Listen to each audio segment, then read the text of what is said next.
Hello, I just realised something, that if you support post-colonial self-determination of Indigenous peoples, as has happened during the 1900s, 20th century, etc., you're a Zionist. That's right, if you support post-colonial self-determination of Indigenous peoples, you're a Zionist. Now, as we know, in the British Empire, when it broke down in the late 1800s, early 1900s, we saw that around the time of World War I, World War II, especially after World War II, a lot of self-determination by Indigenous peoples around the world, in Africa, in Asia, South America, etc. And that was applauded, it was widely applauded. And one of those instances of self-determination was the creation of the State of Israel in 1948. And the movement that fought hard since the late 1800s to achieve that self-determination by the Jewish people was called Zionism. Now, there was lots of self-determination movements going on around the world, as I said, in Africa and Asia. And they resulted in the creation of nation states.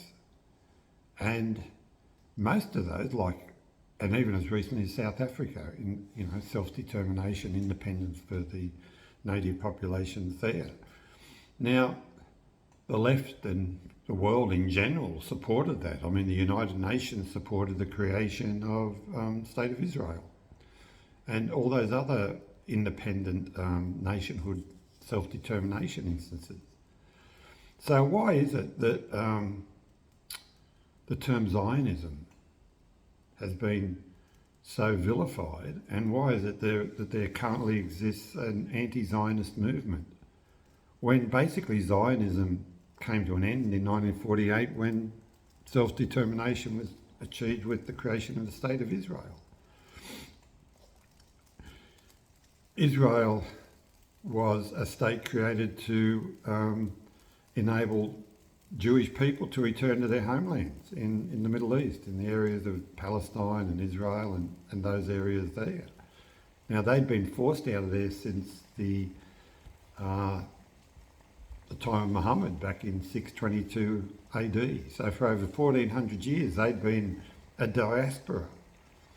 You know what a diaspora is? It's where Indigenous population or a population of a certain group of people are forced out of their natural country or of their own volition travel out and go to another country and form a group there which is trying to preserve their culture. So I think it's quite interesting that the Jewish people had been forced out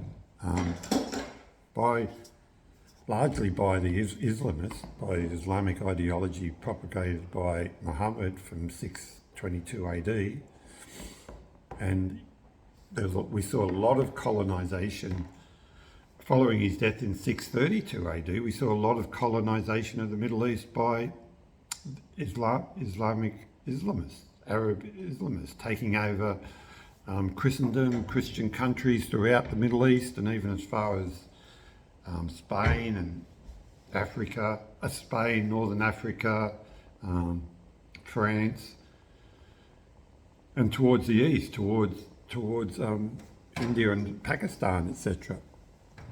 So that process of colonisation, empire building by Islam, was not actually seen as colonisation, really. It was seen as, but in all intents and purposes it was. The Islamic tribe, the Islamists, the Arab tribes, they invaded countries, they took over them, they put in place their rule, which is often evolved into Sharia law based on the Quran and the Hadith. So it was a conquest, and the Indigenous populations suffered, and they continue to suffer, especially if they did not submit to Islam, that is, become Muslims, especially if they were Christian or Buddhist or Hindu or anything like that. If they were not Muslims, they were either slaughtered, put into slavery, or made to pay money just to survive, and they were treated as second, third-class citizens. So it's so when we talk about colonisation, we shouldn't just talk about the British Empire or the Spanish or the Portuguese or the French empires. We should go back and talk about the Arab empires set up from the time of Muhammad and continuing right through to the present day. The global caliphate is basically an empire building process, just as the same as the West had empire building. But the West was nation states such as England, Great Britain, France, Spain, Portugal, etc. Even the United States has had its own little empire, taking over islands in the Pacific, etc. So this colonisation thing is not just about the British Empire and what happened since then, places like Australia and South Africa, etc. It goes right back. It goes right back. And so the Jewish people who had lived indigenous to the Middle Eastern area, the Palestine, Israel area for thousands and thousands of years were kicked out, slaughtered, kicked out, stayed there and tried to survive, all of that sort of thing. And eventually, when this post-colonial self-determination push, started to take place, in the late 1800s, they put their hand up and said, yes, we want to go back home. And that the movement was called Zionism, and eventually it was successful in 1948, created the State of Israel, and that was the end of it, basically. But it wasn't the end of it, because Islamic ideology has always sought to kill, massacre, enslave Jewish people, followed by Christians, etc. And so from the very get-go, Islam would never supported the idea of a Jewish state. As simple as that. So that the Caliph of Jerusalem in the 1920s began. So we had basically 1,400 years of genocide by Islam and Muslims against Jewish people, not only in the Middle East but around the world. We see that recently in Islamic terrorism and even the attack at Bondi Beach in December of 2025. So a genocide by Islam against Jewish people. The Jewish people had been kicked out of their country, out of their homelands from 622, 632 AD, and had been trying to get back in ever since. They finally get back in 1948, and they're surrounded by Islamic states who hate them and have been at war with them ever since. So not only has there been a genocide by Islam against Jewish people since 622 AD, I mean, Muhammad was responsible for killing 3 Jewish tribes during the last 10 years of his life alone.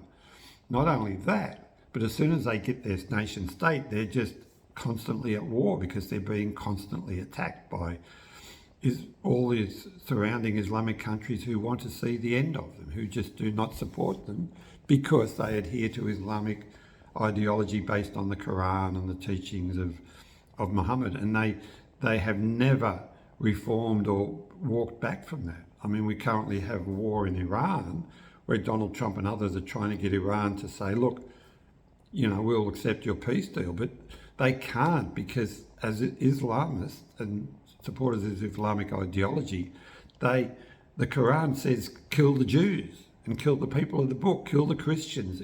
So there's no way in which the Ayatollahs or any of those Islamists who are running countries such as Iran will ever step back and say, yes, Israel, you can have peace. You can have peace. You can be where you are within your boundaries. Yes, there can be another state called Palestine, and we won't be attacking you. We won't be fighting you. We won't be trying to kill you and destroy you. We won't be carrying out jihad. That hasn't happened for 1,400 years, and it looks like it's not going to happen for another 1,400 years. So I think all these free Palestine people need to realise that the Jews of the world and Israel have been under attack for 1,400 years.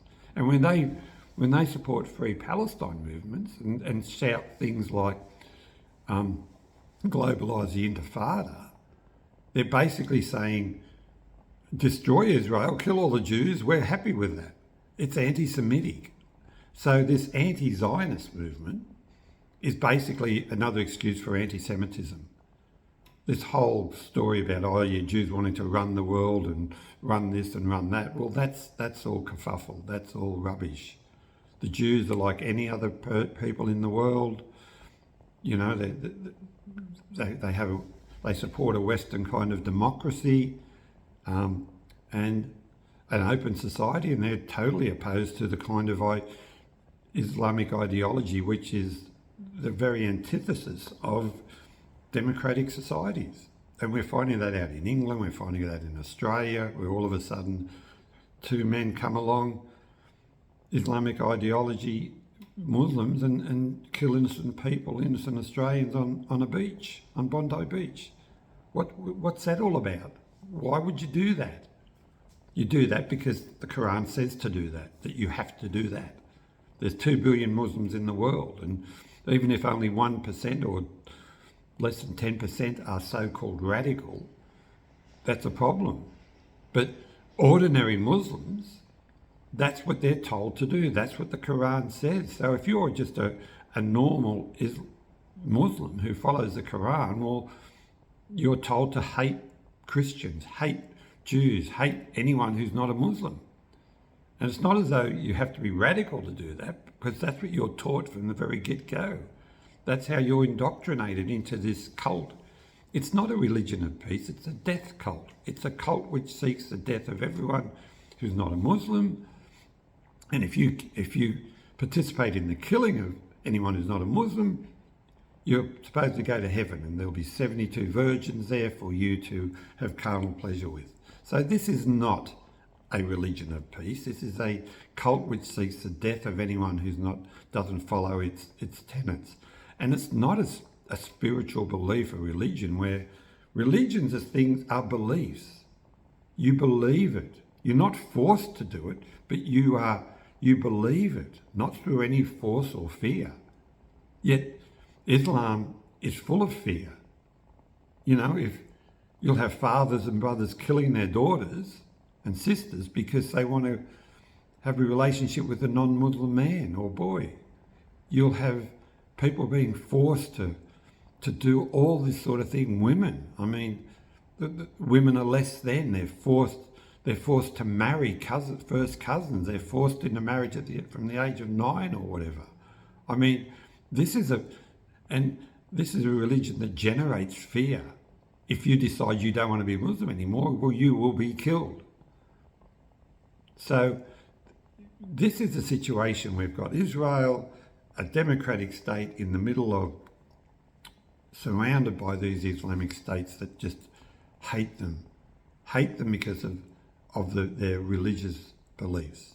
And not only, it's not a religion really, it's an ideology, their ideological beliefs, because a genuine religion which seeks peace, love and compassion would not be seeking to kill innocent people and condone innocent people. Those innocent people killed at Bondi Beach in December of 2025, and those innocent Jewish people killed in October 2023 when 6,000 Muslims invaded Israel from Gaza and killed and raped and tortured and kidnapped and all those horrific things to innocent people.